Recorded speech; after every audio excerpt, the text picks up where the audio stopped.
welcome to the Harp podcast. How are you doing, Mary? Very well. A little bit tired. No, okay. We've just suffered a crushing, fatal disappointment.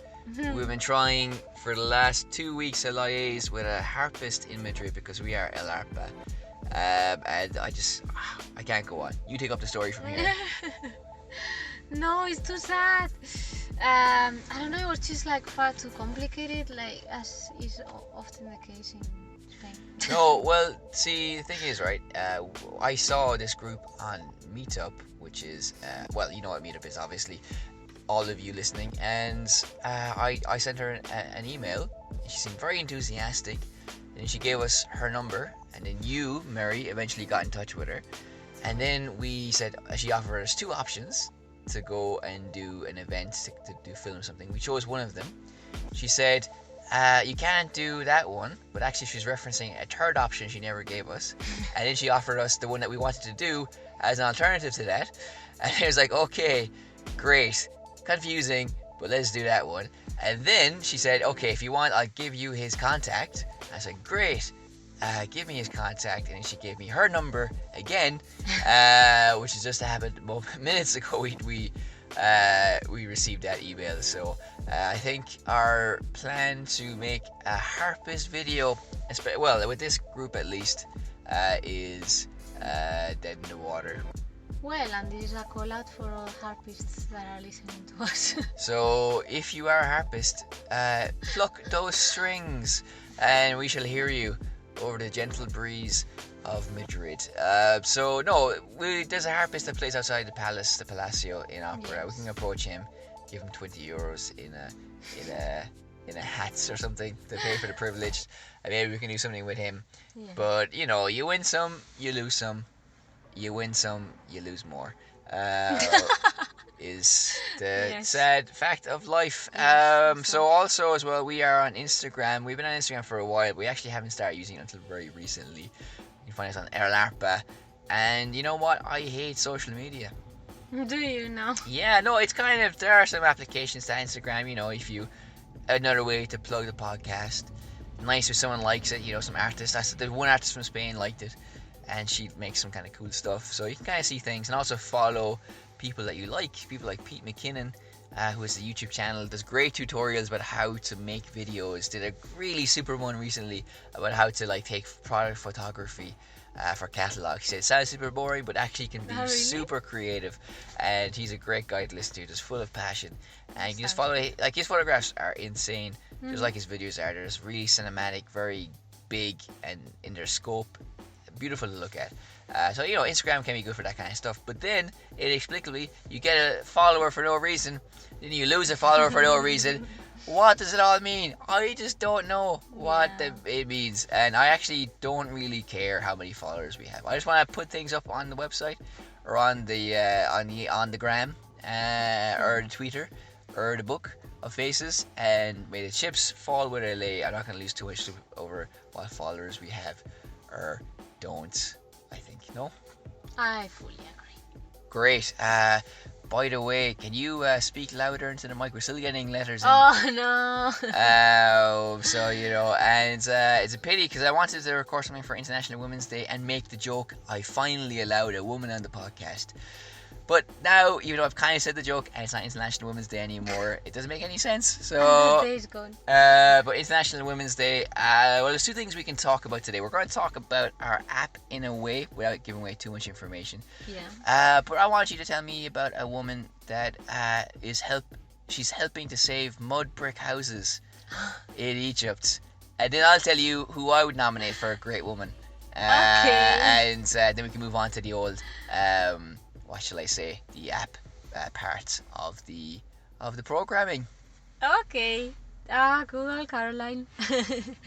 Well, she's just a person from London that I met while I was doing my PhD. Lovely lady that I spent a great deal of her life trying to protect Kurnawi houses. Kurna is a village near Luxor, which is probably, that name is probably more familiar to people. It's a very touristy place, and well, it was just a hill with a lot of history, and recorded by many early travelers, of whom we've spoken about in previous podcasts, and really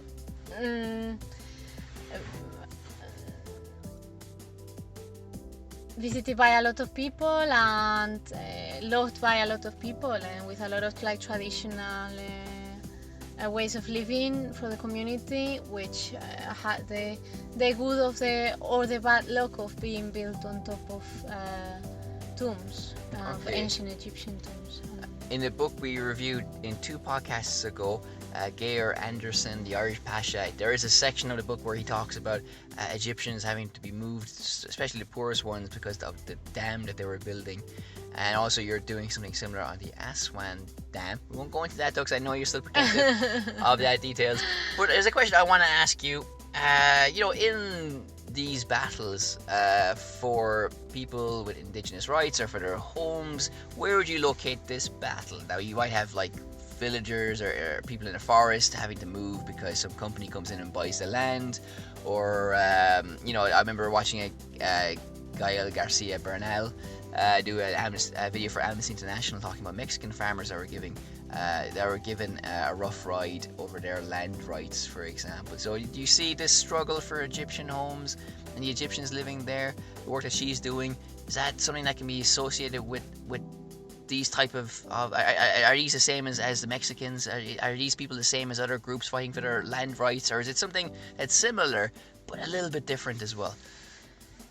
Well, I think it's similar in as far as people that have inhabited an area for a long time are being expelled from their houses, from their communities, to favor the interests of some other people. I mean, they all have that in common.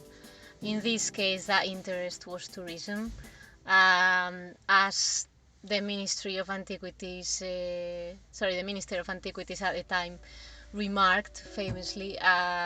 He just talked about the houses as being like pollution for the tourism sites of Egypt. So, it's hard to see how you can describe like people like that and where people live. So yeah, in that respect, whether it's like the interest of international companies like multinationals, or whether it's a case of like wanting to protect a certain kind of tourism, in the end we're just talking about people being forced to stop their way of life and forced to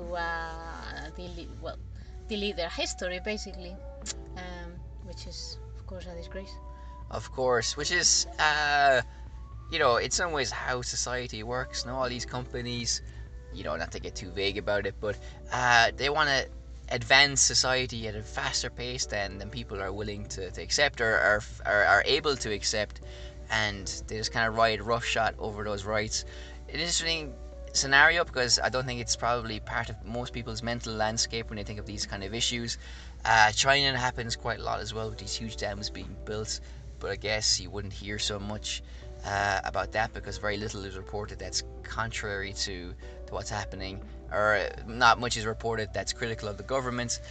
If you want more sexy dam action, I would recommend listening and watching to Jaime, which is Sigur Ros's DVD of their home tour of Iceland, where they are protesting the building of a dam and play an acoustic concert where the wind dies down just for the concert, and as soon as they finish playing, the wind comes right back up again, which is very kind of interesting. It's a very poetic and very beautiful and a very moving song as well, and also sung by very charming and kind of wonderful musicians. You gave me a quote, I'll give you a quote in exchange. Completely different it is.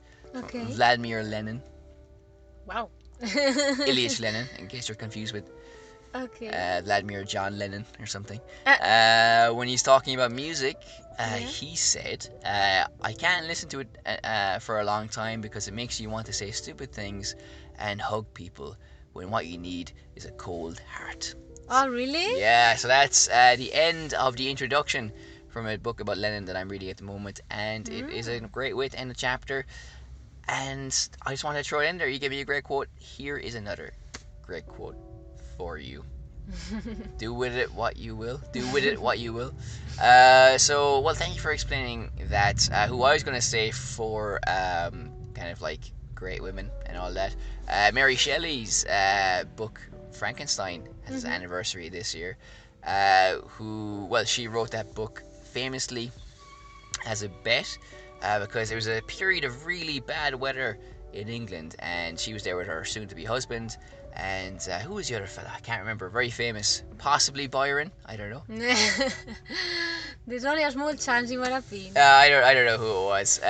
But Eh, they basically wrote a ghost. They had to write a ghost story because the weather was shocking. It was pissing rain, and she went off and wrote Frankenstein, mhm. which There's is a movie about this. there's several movies about that. One with Kenneth Branagh. Well, no, he directed it, and Robert De Niro is the monster.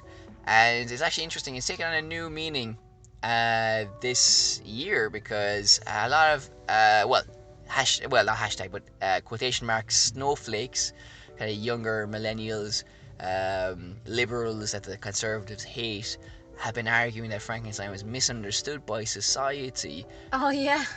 A lot of conservative media calling them snowflakes for kind of, I don't know, politicizing Wasn't that Frankenstein. obvious though? Well, it's a book that is wonderful because it does kind of go into these ideas of what it means to be human, which is an idea that you do see again in other cultural forms, but it's done very well in this book. Of course, it's a classic, and it is a truly, great horror story, even for those who don't like horror stories. The most interesting thing about this, well, at least for me, there was a great review of the book to honor the anniversary. And the monster comes alive with electricity and all these different things, and that's because at the time as well, her soon-to-be husband had a huge fascination in this process, where doctors and people interested in studying the human body would electrocute those bodies, those dead bodies, those corpses, to see what would happen, maybe bring it back to life, to reanimate it in some way, or see what the effect would be on it. So that kind of ghoulish, gory way of Frankenstein being brought to life, it's alive with electricity, is based on a curiosity of that time as well. So it's kind of interesting for that as well. You're going to hate this next part, but it's going to be very brief. It's because I want to mention an episode of Star Trek: The Next Generation. Now I know you're not a Trekkie, but there's a great I can do the episode. finger thing. Well, the first season is terrible. It ran for 7 seasons, and there's an episode in the second season, I believe, which is the first. Well, it's considered the first great Star Trek episode. It's where Data, the robot, the android, Starfleet, which is the group that they're working for that sends these ships out into space to explore the whole thing, want to basically take him offline so they can make reproductions of him. And it sets up this episode long, well, questioning of what is human, what is consciousness, what is a soul, what rights do people have. And it's fascinating because the court case is done very well. Uh, like number one, what's his name, Riker, he has to like be the prosecutor and say Data, his friend, isn't human or isn't like a living being, and Data has to defend himself, and Captain Picard, who's the captain of the ship, of course, and the best captain in the Star Trek canon, if you ask me, has to defend him as well. No, it's a truly great episode because it does like ask serious questions, and also with the obvious limitations of things that we can't really answer. We don't know where the soul starts, or where like how can you measure consciousness? There's no accurate measure of what consciousness is, of course, and this is a very fascinating subject. But you know, even today, like with robots and things that have greater awareness, there are people arguing that we need to build human rights for these things, or they have to have rights and responsibilities, and kind of consider these objects not as exactly human, but give them kind of a role in society that recognizes that they are, if not conscious beings, but things that have like some kind of autonomy, and treat them almost like humans. And if they commit a crime, if they do something wrong, there's a penalty, but also they have to be protected like a worker would be protected as well. So, and there's no easy answer to these issues, but this is a show that takes what was also done in Frankenstein and elaborates on it, and something that can be applied to real life as well, which is what the best thing is about stories, where they can be applied to real life also. Okay, so Okay. Fascinating. Amazing. So the last part of this podcast will be talking about the audio guides that we have been working on. We've just started today.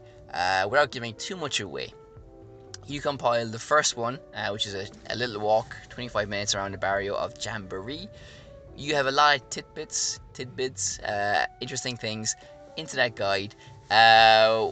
Where did you pull this stuff from? Where did you get your inspiration for this, Father Ted? Well, I mean, part of it are just things I knew because I grew up in that neighborhood. So, Yeah. And then, well, I asked a few things to my parents, but a lot of things, well, just like from internet sources and National Library and documents like that. So, Okay. bit of everything. A little bit of everything. And is it true you have 5 hours of 17th century Baroque music? Yes, that's true. Yes, I wanted to get into the atmosphere of what life would have been like then. So Now, if we were doing a video and wanted some free music, we probably would go to Free Music Archive, which is a great website for non-copyrighted music across all genres. yeah. But where do you get 5 hours of Baroque music? Well, good old YouTube has everything that you need, and well, I mean, really, all music like that, well, it's usually out of copyright anyway. So Well, I presume you've investigated thoroughly the licensing. of course, Good. that's Happy to how hear we that. work. You do legal stuff. Sure. I do other non-defined things. I'm the legal part of us. So I don't know. Obviously we can't share too much because the idea is that you download the app, and if you're in Madrid, you walk around these streets and learn as you go along. But is there something that you can share with us? That's just gonna be exciting because people will have a little bit of a map just to help them walk around. Okay. But then, well, it won't just be facts, one fact after another that they will listen to like in a normal audio guide, but there will be a lot of other things that will allow for a more rapping experience, I'll call it. Well, because we've recorded in situ in the barrio, and also we'll use music, and also we will use appropriate sound effects. We have to find. I thought we weren't giving it away. Well, they're not going to hear what the fuck it is, will they? Fujica. If we tell them we'll have a forge sound effect, and that'll be fun finding that. Like they can imagine like shh, but also like they won't actually know what we actually have chosen until they download the app, my darling. So okay, don't give me that look. That's around this time. Every podcast around this time I get that look. Well, you should wonder why. I have looked inside internally and realized it's not my fault, and it's something wrong with you. But anyway, doesn't matter. So that is what we've been working on. More news as it comes. So I think that's pretty much everything, no? Yes, it is, and we stuck it all in one part. So. Yeah, that new format. We'll just for this week, we'll just do the whole, talk it, music. And we'll go back to part 1, 2, and 3 next week, sure. Okay. What's the crack, Sure. So, find us on elarpamedia.com, elarpa1 on Twitter, elarpamedia on Instagram, or the gram, if you want to call it that. And also on Patreon, you can find us as well, patreon.com/elarpa. Please give us some money. And we will be back. On Thursday, obviously, we'll be doing more of the audio guides. We'll be filming a little bit as well. Not doing any harp stuff for this sexy St. Patrick's Day weekend. So happy St. Patrick's Day. La Fela San Patricio. It's example. for example. Before we go, what's your favorite part of St. Patrick's Day? The Guinness beer that I'll never drink. Okay, well, good answer. So this is me from the Elaborate Podcast saying goodbye. And me saying bye.